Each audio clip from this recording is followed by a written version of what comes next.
This is called incident ray. This is called incident ray. And this is called reflected rays. Yes, sir. This is called normal rays, perpendicular. Yes, sir. There are angle of incident, angle of reflection. अब यहाँ पर मैंने आपको कुछ सवाल बताने, आप kindly आप देखना और उसके बाद अपना आप क्या कहते हैं कि इसको नोट करना है तो नोट भी करते जाएं। अब क्या होगा लॉज ऑफ रिफ्लेक्शन में, क्या तीन चीजें जरूरी हैं कि इसकी प्लेन सरफेस के ऊपर पॉइंट O के ऊपर line of incident, ray of incident and ray of reflection and normal line should be at the same point and the place should be plane. When we draw the normal line perpendicularly on the point O, then angle of incident and then angle of reflection will be equal to each other. तो इसको हम कहते हैं laws of reflection. इसी के मुताबिक जो है वो आप देखिए, ये तो laws of reflection. अगर आपका अनप्लेन सरफेस होगी, यहाँ पर ये सवाल होगा, तो जब अनप्लेन सरफेस होगी तो क्या होगा, आपका जो एंगल ऑफ रिफ्लेक्शन और एंगल ऑफ इंसिडेंट है वो एक दूसरे के इक्वल नहीं होंगे, वो जो है वो डिफरेंट हो जाएंगे। क्यों? किस वजह से करके कि सरफेस जो है वो प्लेन नहीं है। तो इस वजह से करके इस लॉज के मुताबिक हमें एंगल ऑफ इंसिडेंट और एंगल ऑफ रिफ्लेक्शन जो है वो दोनों सेम होने चाहिए। फिर उसके बाद आता है दो आपके पास लेंस है, concave lens and convex lens. Concave lens and convex lens. Do you know about the concave lens and convex lens? Yes, sir. जरूरत है इसकी पढ़ाने की या नो सर। अच्छा, उसके बाद ये कि कनकेव लेंस की जो होती है वो इंटरनल साइड जो होती है वो रिफ्लेक्टेड होती है। इंटरनल साइड जो होती है वो क्या होती है, रिफ्लेक्टेड होती है। अगर आपके पास इसे पोल ऑफ द मिरर कहते हैं, ये कौन सी पॉइंट है, पोल ऑफ द मिरर। अब ऑब्जेक्ट है यहाँ पर, जब कोई रे इससे टकराती हुई जब इधर पहुंचेगी इस पॉइंट के ऊपर E के ऊपर टकराएगी, टकराने के बाद इसको आप क्या कहते हैं, इस लाइन को क्या कहेंगे, नहीं बेटा ये वाली लाइन क्या कहलाएगी, प्रिंसिपल फोकस। क्या प्रिंसिपल, ये प्रिंसिपल फोकस नहीं होगा बेटा, ये वाली लाइन से क्या कहते हैं इसको, जैसे सर्कल को तो क्या line of axis, line of axis, line of axis, line of axis. और इसको डायमीटर भी, जैसे डायमीटर सर्कल को होता है डायमीटर। तो अब क्या होगा, दूसरी रेस इसी से गुजरेगी और गुजरने के बाद जब इससे टकराकर वापस इस जगह पे पहुंचेगी तो यहां पर क्या होगा, जिस जगह पे इसने इस लाइन को बाइसेक्ट किया है तो यहां पे क्या बन जाएगा, आपके पास इमेज बनेगा। क्या बनेगा, इमेज। अब इस इमेज से लेकर जिस चीज की तरफ मैं आप लोग को लेकर जाना चाहता हूं, ये आप लोग याद रखना, इस इमेज से लेकर इसको फोकल लेंथ देंगे, यहां से लेकर यहां तक यानी P है, और इसका नाम अगर आप जो है वो T रख दें तो यहां से लेकर यहां तक कौन सी लेंथ होगी, फोकल लेंथ होगी। तो इसको हम F से जाहिर करेंगे, और यहां से लेकर इमेज से लेकर पोल ऑफ द मिरर तक डिस्टेंस क्या कहलाएगा, किससे जाहिर, Q कहलाएगा। ये आप लोगों को सवाल आने हैं, यहां से इमेज से लेकर पोल ऑफ द मिरर तक जो डिस्टेंस है उसको हम किससे जाहिर करेंगे, Q से जाहिर करेंगे। और रियल ऑब्जेक्ट से लेकर पोल ऑफ द मिरर किससे जाहिर करेंगे, P से जाहिर करेंगे। तो इसका फार्मूला क्या बनेगा, 1/f is equal to 1/q plus 1/p। लेकिन जब दूसरी बात कि यहां पर कनकेव लेंस जो होता है उसका इमेज उसके इन फ्रंट बनता है। क्या बनता है, इन फ्रंट। और यहाँ पे जो कन्वेक्स लेंस होता है, कन्वेक्स लेंस का जो होता है बिहाइंड बनता है। लेकिन उसका कौन सा होता है इमेज, क्या वो इनवर्स होता है, विजुअल होता है। ठीक है, जो कन्वेक्स लेंस है उसका क्या होता है, उसकी बैक साइड होती है रिफ्लेक्टेड होती है, और उसके बाद फिर जो है वो यहाँ जब रेज मिलती है जहाँ पे, उसके बाद यहाँ पर उसका जो है वो जो बनेगा। लेकिन ये इन्वर्टेड होगा, वो इन्वर्टेड नहीं होगा, वो क्या होगा, विजुअल होगा। क्या होगा, विजुअल होगा। उसके बाद उसका फार्मूला क्या बनेगा? 1/f is equal to minus किसके साथ आएगा? क्यू के साथ। Excellent. -1/q plus 1/p। Minus क्यों आएगा? उसके ऑपोजिट बने हैं, बिहाइंड बने, जिसकी वजह से अब q की वैल्यू क्या होगी? नेगेटिव वैल्यू होगी। तो ये वाले सवाल बेटा, इसमें से आप लोगों जो जितनी मैंने बातें बताई है, इनमें से आप लोगों का जो एरोनॉटिकल, जो अपना एरोनॉटिकल इंजीनियरिंग में दे रहे हैं या जीडीपी के लिए, तो उसके बाद फिर या एरोटेक के लिए, उसके लिए जो है इन ही क्वेश्चन के अंदर से क्वेश्चन आएगा। अब आता है हमारे पास जिसके बारे में, क्योंकि एंगल को ये देखिए आपके पास रेज आ रही है, डेंसर, रेयर, मीडियम और यस बेटा।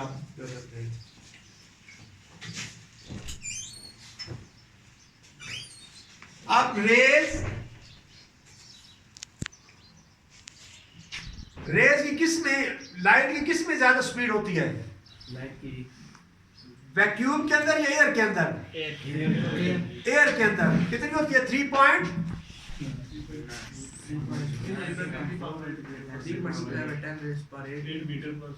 Excellent. 3 into 10 raised to power 8 3 into 10 raised to power 8 metre पर सेकंड। ये जो है बेटा इसकी लाइट की स्पीड होती है, ये आप लोगों को याद रखना है, ये आप लोग लिख ले, नोट कर ले, ठीक है। अब इसी तरीके से जब अब इसका एयर मीडियम है, एयर के अंदर लाइट की स्पीड ज्यादा होती है, ठीक है। और ज्यादा ये बात करने के लिए किस में करते हैं? वैक्यूम में करते हैं। किस में करते हैं? वैक्यूम के अंदर। अब इसको आप याद रख लें, जब ये इसमें रेज आएगी, यहां पर टकराने के बाद ये जो है वो मुड़ जाएगी, डाइवर्ट हो जाएगी थोड़ी सी।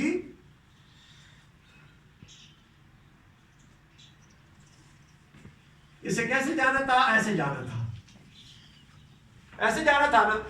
तो अब इसी के ऊपर जब परपेंडिकुलर मैं लाइन बनाऊंगा, तो ये कौन सा एंगल है? Angle of incident. और ये कौन सा एंगल है? Angle of reflection. अब जहां से जो बात मैंने आपको बताई है, क्यों ये डायवर्शन हुई है इसकी? Change of speed. क्योंकि चेंज ऑफ स्पीड। कल आप लोगों को वेलोसिटी की बात बताई थी, जो स्पीड का आपको फार्मूला बताया, तो फार्मूले से तय उसका अपना डिस्टेंस का, जो यूनिट ऑफ टाइम, डिस्प्लेसमेंट क्या है कि shortest length between the 2 points. ये कल आपको बताया था, वो जो फार्मूला आपने कहा था कि यूनिट ऑफ टाइम वो स्पीड का फार्मूला है, डेफिनेशन स्पीड की है। अच्छा, उसके बाद क्या थे? इस वजह से करके एंगल ऑफ इंसिडेंट इसका जो है वो छोटा होगा, और सारी एंगल ऑफ रिफ्लेक्शन जो है वो छोटा होगा, और एंगल ऑफ इंसिडेंट जो है वो बड़ा होगा। What is the logic? Their logic is that speed Change of of speed. light is greater in air than the reflection answer medium. ये एंगल ऑफ इंसिडेंट है, ये एंगल ऑफ रिफ्लेक्शन बेटा। Reflection या रिफ्रैक्शन इससे बेटा angle अब यहाँ पे रिफ्लेक्शन और बात है, ये और रिफ्रैक्ट रहा है। रिफ्रैक्शन को जब बात करें तो मतलब अगर रिफ्रैक्ट हो जाता है, उसकी सिमत जो होती है वो चेंज हो जाती है, वो दूसरा आ जाएगा। मीडियम चेंज हुआ तो ये रिफ्रैक्शन नहीं होगा? Yes sir. हाँ, ये उसको आप रिफ्रैक्शन कहेंगे। यानी जब भी कोई सिमत चेंज कर जाएगा तो उसको रिफ्रैक्ट कहते हैं, रिफ्लेक्ट नहीं कहते, रिफ्रैक्शन। लेकिन हम इसको यहाँ पे लिखते हैं एंगल ऑफ इंसिडेंट है, और ये एंगल ऑफ रिफ्लेक्शन लिख दिया इसमें।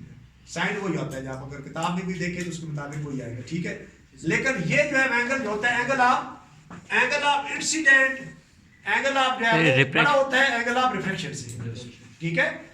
अब क्या है कि अब अगर यही जो है निकलने के बाद फिर दोबारा जो है वो ये अपनी सिमत में हो जाए, उसके पैरेलल हो जाए। अब इसके ऊपर अगर आप जो है ड्रॉ करेंगे, तो अब एंगल ऑफ इंसिडेंट छोटा हो जाएगा, और एंगल ऑफ रिफ्लेक्शन जो है वो बड़ा हो जाएगा। एंगल ऑफ रिफ्लेक्शन जो होता है वो बड़ा हो जाता है। तो इस वजह से करके ये अब आपने किस वजह से करके कि अब जो है वो एयर में गया तो इसकी स्पीड जो होती है वो बड़ी हो जाती है। एक होता है रिफ्लेक्शन, एक होता है रिफ्रैक्शन। रिफ्लेक्शन होता है कि जब कोई चीज जो है वो टकरा कर वापस चली जाए, उसको रिफ्लेक्शन कहता है। रिफ्रैक्शन वो होता है कि जो टकराने के बाद अपनी डायरेक्शन को चेंज कर दे, तो उसको हम एंगल ऑफ रिफ्रैक्शन कहते हैं। वो ये रे रिफ्लेक्ट हो रही है तो इधर जा रही है तो सब्जी डायरेक्शन तो फिर भी उसकी चेंज हो रही है। तो बेटा डायरेक्शन मतलब है ये कि उसके एंगल जो है दोनों इक्वल नहीं होंगे सर रिफ्लेक्शन हमेशा एक मीडियम से दूसरे मीडियम अब रिफ्लेक्शन जो होती है वो एक मीडियम से दूसरी मीडियम में जाती है, उसको रिफ्लेक्शन कहते हैं। और रिफ्लेक्शन जो होती है वो एक ही मीडियम में रहती है। क्रिटिकल एंगल आपको जो बताया कि क्रिटिकल एंगल जो होता है कि जब क्रिटिकल एंगल उसमें किसी टेंशन में जब शुरू होता है तो 0 डिग्री से होता है, जब 90 डिग्री पर पहुंचता है तो वहां पे जो है वो क्या कहते हैं कि जब उसका एंगल मैक्सिमम हो तो क्रिटिकल एंगल कितना होता है? मैक्सिमम क्रिटिकल एंगल जब 90 डिग्री पर डाइवर्ट होगी तो उस वक्त जो है वो जो एंगल बनेगा वो क्या कहलाएगा? क्रिटिकल एंगल होगा। जब वो रिफ्रैक्ट होगी रहे कितनी भी 90 डिग्री पर तो फिर वो कौन सा एंगल कहलाएगा? क्रिटिकल एंगल कहलाएगा। ये आपने बात आसान कर दी ताकि वो भी टॉपिक जो है इसी के साथ जो है वो कवर हो जाएगा। यानी इसी तरीके से अब आपके पास गिलास में से जब रेज गुजरती है प्रिज्म के अंदर से, क्योंकि अभी रेज को हम मतलब कवर करें तो यानी ये अब आपके पास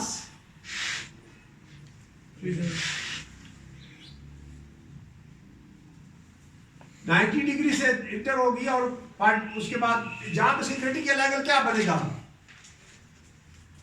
42 degree.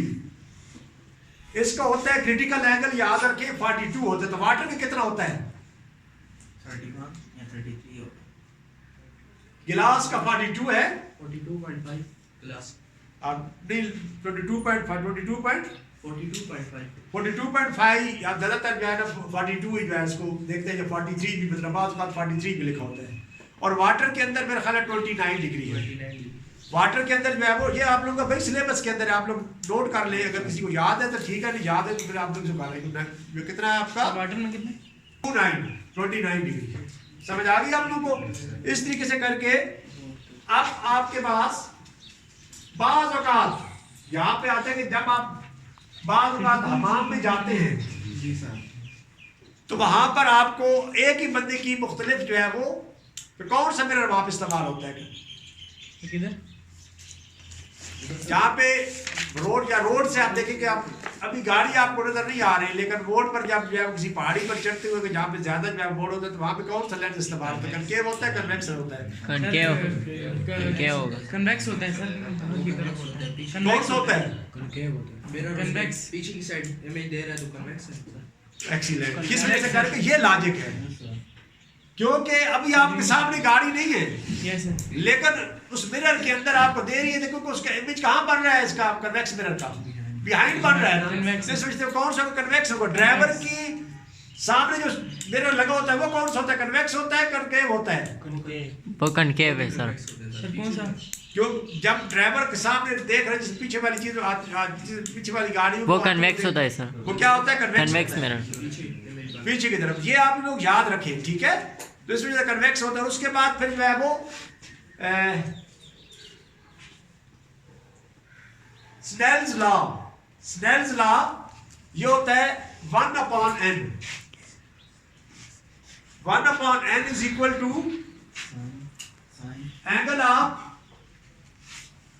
Incident, angle of reflection. लेकिन जब n करेंगे तो n is equal to angle of reflection divided by angle of incidence. Is it right? Yes sir. इसमें साइन भी नहीं होता है। वो साइन और काज होता है, साइन और काज। वो उसको आप साइन कर दें तो y एक्सिस के बराबर होगा, वो मतलब साइन होगा, और जो एक्सिस पर इमेज बन रही है तो फिर उस तरह उस तरीके से जो आपको काज होगा।